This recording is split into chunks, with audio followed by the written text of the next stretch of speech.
Hi study buddies, welcome back to my channel. I hope the new year is treating you well. I always think of the new year as a fresh start, but I also see it as a time to finally close chapters in your life. So for today, I will be exploring probably 3 to 4 years of bullet journal spreads that I've shared across my socials since 2017. So to begin off, I would often create weekly spreads like this one with a mix of functional spaces to write down tasks and important reminders, but with also plenty of spaces to inspire and motivate myself throughout the week. Additionally, I would also use my bullet journal, kind of like a personal one, to document how I was feeling, either through words, drawings, or even just the songs I was listening to at the time.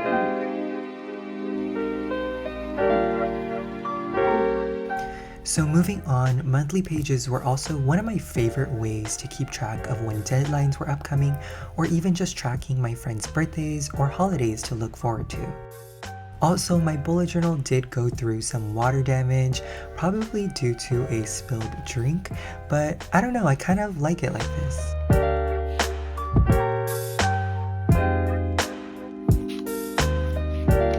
Next up, this is one of my favorite spreads I've ever created. I would definitely say that during this time, I probably didn't do anything else except bullet journal. This would have easily taken me a solid 3 to 5 hours to create. Bullet journaling is definitely practical, but this type of bullet journaling was more leaning towards the side of aesthetics for Instagram. That being said, I would often find inspiration for my spreads by just scrolling through Tumblr or Instagram. Many of the sketches I have drawn on here were inspired by reference photos I've seen. So for this page, I remember first ruining a piece of paper and then ripping it out of my journal and using the empty space on it to draw letters and creating a collage of some form, which ended up being November. I was really into that woodsy, kind of like what 2017's version of cottagecore was like. I was really into that aesthetic at the time. And you can see here that I just have a simple page for goals and important events. So the next page was actually dedicated as a mood board, which was continuously added to over the years. A lot of the smaller poster drawings were actually reused in multiple spreads to add as decor. And on the right side, I was actually trying to keep a record of all the music I loved at the time, but as you can see, I probably forgot after a few days. So this is around when I actually stopped doing daily bullet journal spreads. It was my senior year of high school at the time, and honestly, school was not my priority my last semester in high school. So I mainly just created monthly pages as a creative exercise, which I loved to experiment with. I remember I created this spread at this really cute French cafe in Paris called Marcel and Clementine. This was while my sister and I were backpacking in Europe, but this was kind of like our travel guide to input our Airbnbs, keep track of what to buy, what to look for, and most importantly, what to eat. So during our trip, I didn't really have that much time to bullet journal, but I did manage to create a July monthly page. Definitely not my best work, but it is something.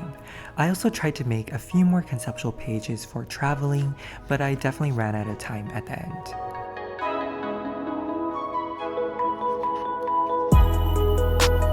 So this spread is intentionally empty because I was actually asked to create this for Instagram's main account, which I took over for a day.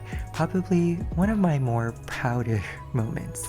Finally, during this time, I was actually starting college, and the reality of maintaining a bullet journal kind of hit me all at once. It really wasn't in my best interest for organization's sake to spend anywhere from 2 to 6 hours a week planning my week when something like Google Keep basically allows me to do those main functions within minutes. So fast forward to 2019, this is when I actually started doing my tarot card inspired monthly spreads. They were super fun to make. I basically just searched up hundreds of tarot cards, and for January, I kept it really simple with sunflowers and the moon. I also tried out a few different weekly layouts to see which one I liked the best, and I did not like this one, and I never made a page like this ever again. For February, I was inspired by the Moon Tarot card. Initially, it was going to be the sun, but I thought blue would match the moon better.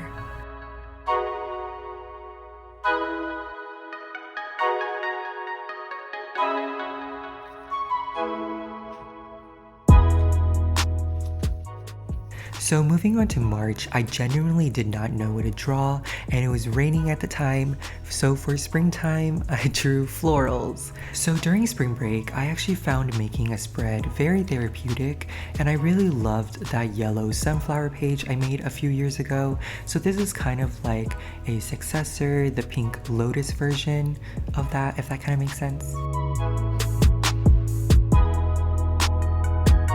So in April 2019, I made my last monthly/weekly page. I actually stopped posting after that due to schoolwork because it was really hard balancing both. I ended up deciding to focus my full time on college, which really helped me further my education. The last thing I want to show you all is this page dedicated to Halloween, which I spontaneously drew out in 2020. And that has been all my bullet journal spreads since 2017. I hope you guys enjoyed my first video of 2021, hopefully the first of many weekly videos to come. Make sure you subscribe to my channel and join my study buddies, leave a like and a comment down below, and follow my Instagram at xoxbrian. I hope to see you guys next Friday. Bye!